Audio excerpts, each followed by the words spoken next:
Hey everybody, Sammy here, SFI Sports Cards, back with another video. Today is September 2nd. Welcome to the channel, and welcome to the Saturday morning starting rotation. We're going to do something a little different this week. I randomly selected 5 starting pitchers as opposed to a whole lineup. Just wanted to change things up a bit, tweaking the format a little, giving attention to pitchers this week. Now, we all know we can't have all aces throughout this rotation. Just randomly picking cards, getting them to be all elite hurlers would be tough. But I guess to sum up this 5-man rotation, it's a crafty bunch, a smart group of pitchers, pure pitchers, rather than, the flamethrowers that are all too common nowadays. All 5 had pretty long careers, so let's take a look, at some of their awards and accomplishments. So in the 5 spot, we'll go in reverse. We have a crafty lefty.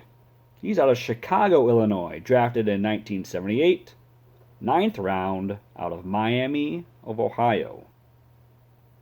And this card is from the 1982 Topps set. It's his second year card, and that is Charlie Leibrandt. I used to pull his cards all the time out of packs when I was younger. He wasn't overpowering. Left-hander, had a screwball. He just knew how to get people out. He came up with the Reds, but he really made a name for himself when he joined the Kansas City Royals. He was a member of the 1985 World Series championship team. And he started Game 2 and Game 6. His best year was in 1985. He went 17-9 with a 2.69 ERA. He finished 5th in the Cy Young Award that year. He also spent, after the Royals, he joined with the resurgent Braves in the early 1990s, playing on teams that went to back-to-back World Series in 91 and 92. So he appeared in 3 World Series. That's more than quite a bit of pitchers out there. So great career, Charlie Leibrandt.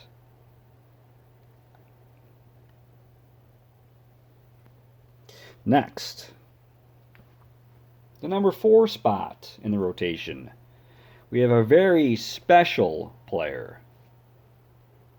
One we have probably only seen once in the history of baseball. He's from Flint, Michigan, drafted in 1988. In the first round, 8th pick overall, from the University of Michigan. This card is from the 1995 Fleer Ultra set. None other than Jim Abbott. A true 1 of 1 as a baseball player. Born with a deformed right arm, Abbott, as a sophomore at Michigan, was the best amateur baseball player in the nation. Was the first U.S. pitcher to beat the Cuban national team in 25 years. Won a gold medal for Team USA, Seoul, Korea, 1988. His best season, 1991. He was 18-11, 2.89 ERA for the Angels. He was 3rd in the Cy Young Award voting that year. However, His crowning achievement came with the New York Yankees, September 4th, 1993, which is, Monday will be the 30th anniversary, where he no-hit the Cleveland Indians. I remember it well. Last out, ground ball to Randy Velarde, throw over to Don Mattingly to secure the no-hitter. Despite having basically a stub on his right arm, he was actually a tremendous fielder. Many memories of Jim Abbott. His cards were on fire back in 1989. And I'm sure got a little bit of a bump after his no-hitter. But everyone was so stoked to find them in packs. So we have Jim Abbott. He's number 4 in the rotation. Number 3. We have a long-time Washington Senator, Minnesota Twin. He is from La Habana, Cuba. Signed in 1952. One of the great Cuban pitchers of all time. This is from the 1958 Topps set. We have Camilo Pascual. This has to be one of my most undergraded cards I've ever submitted. Probably the most undergraded. Now, I don't hold grades as something that reflects my opinion on how great my cards are, but, come on. Let's take a closer look. This is graded a 3. Now, the only blemish I could find, well, not only, but, that really stands out, there is a slight crease on his ear. It's even hard to pick up on camera, especially underneath this plastic. It's kind of like right there. But, other than that, let me know if you have any 3s that are, in as good a shape as this one. Colors are awesome. Corners are pretty good. Look at those corners. They're, terrific. But, anyway. Pascual, 7-time All-Star, who did not play for the greatest of teams. His best season, 1963, went 21-9, 2.46 ERA. Led the league in complete games with 18 and strikeouts with 202. That would be the 3rd year in a row he led the league in strikeouts.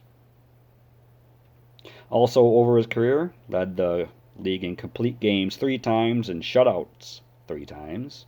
Won back-to-back 20 games in 1962 and 63. Had one of the most devastating overhand curveballs. And Ted Williams said it was the best curveball over the 18-year career of Camilo Pascual. He holds the opening day strikeout record. He set down 15 Red Sox in 1960. He's a member of the Cuban Baseball Hall of Fame, Caribbean Hall of Fame, Latino Baseball Hall of Fame. He also scouted and signed Jose Canseco.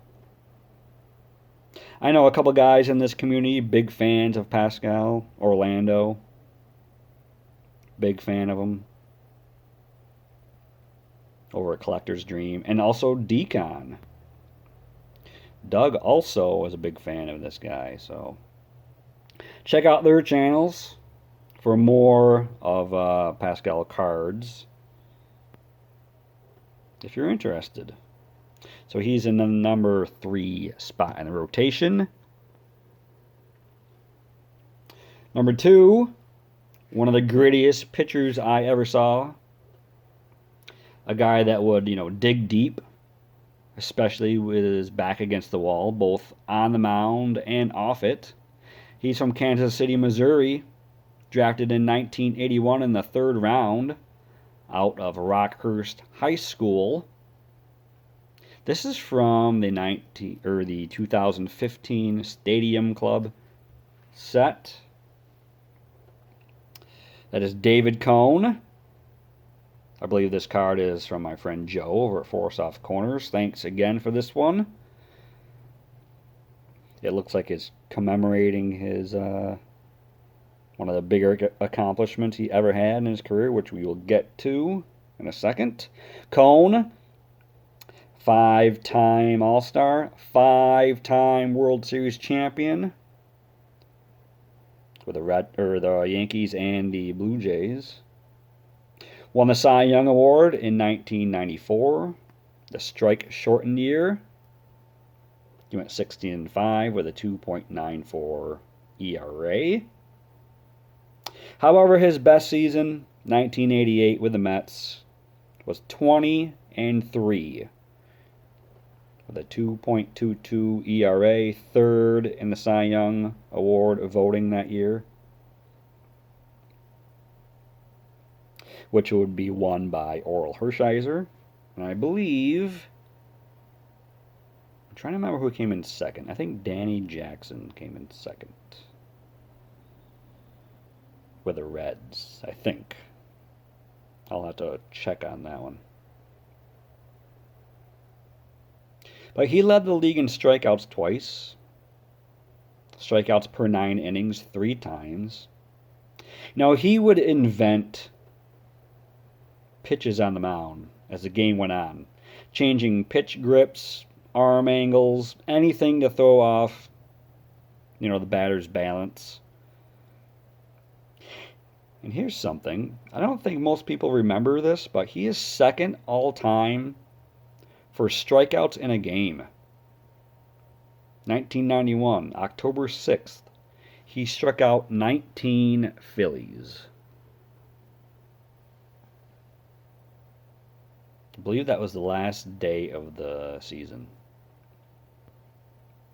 He missed time in 1996 because of an aneurysm in his arm. His first start back, he pitched 7 no-hit innings against the Oakland Athletics before being pulled for pitch count restrictions.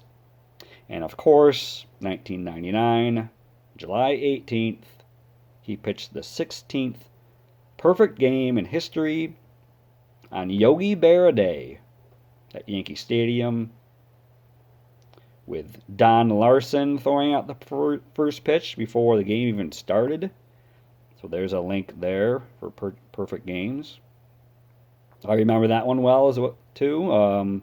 Pop up to Scott Barocious, foul territory down the 3rd base line for the final out. So great career for David Cone, and you can hear him on Sunday Night Baseball, ESPN. I believe he still does work with the New York Yankees as well. So, number 1 spot, our ace for this rotation. One of the most overlooked, underappreciated starting pitchers of all time, in my opinion. Born in Williamston, North Carolina, signed in 1958 out of Campbell University. This is from the 1977 Top Set. We got Gaylord Perry. This is not only one of my favorite Perry cards, but one of my favorite from 1977. I just love this yellow with the pink and the blue banner. It just goes well with the powder blue uniform you see here from the Texas Rangers. I just love it aesthetically. Back looks awesome as well.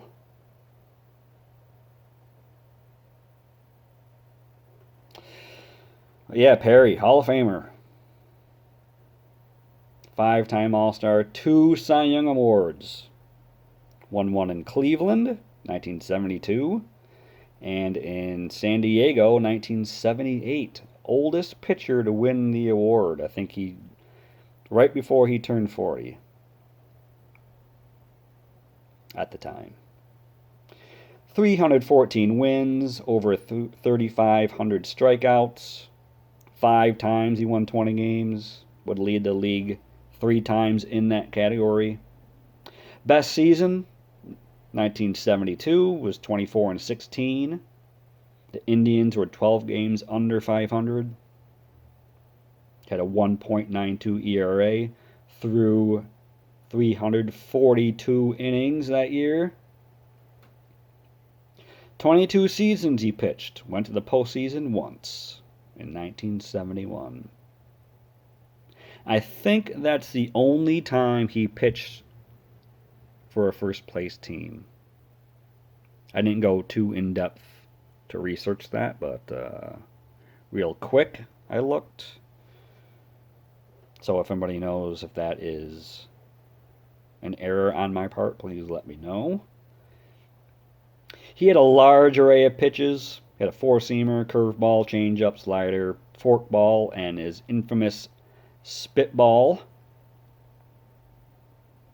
He also threw what was called a puffball, where resin smoke could be seen off the ball after he released it. I can't imagine seeing that now.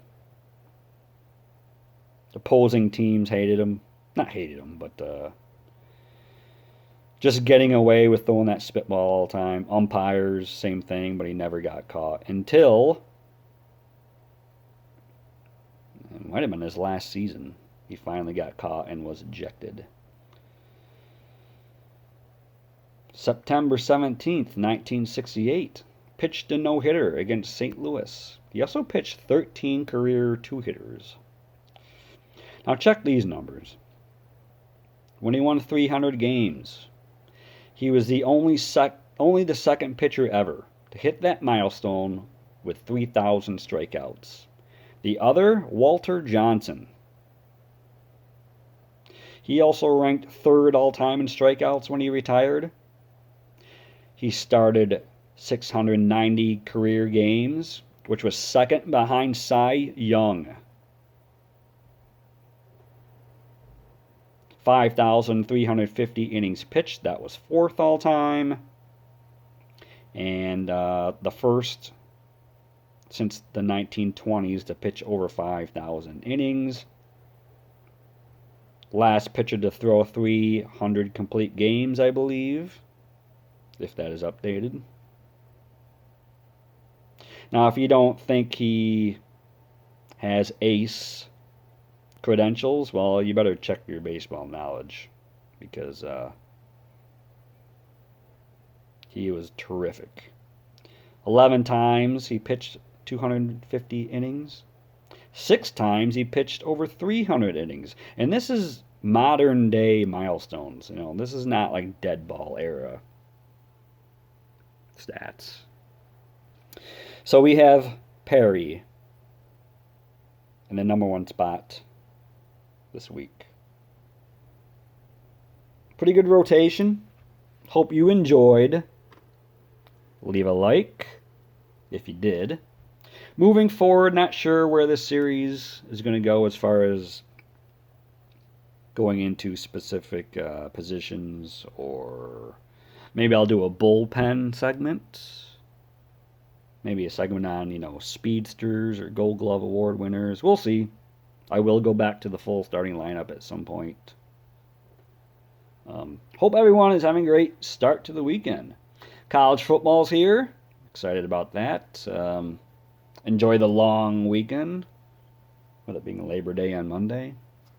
So be safe. Hope you did like the video, and we will talk to you soon. Take care.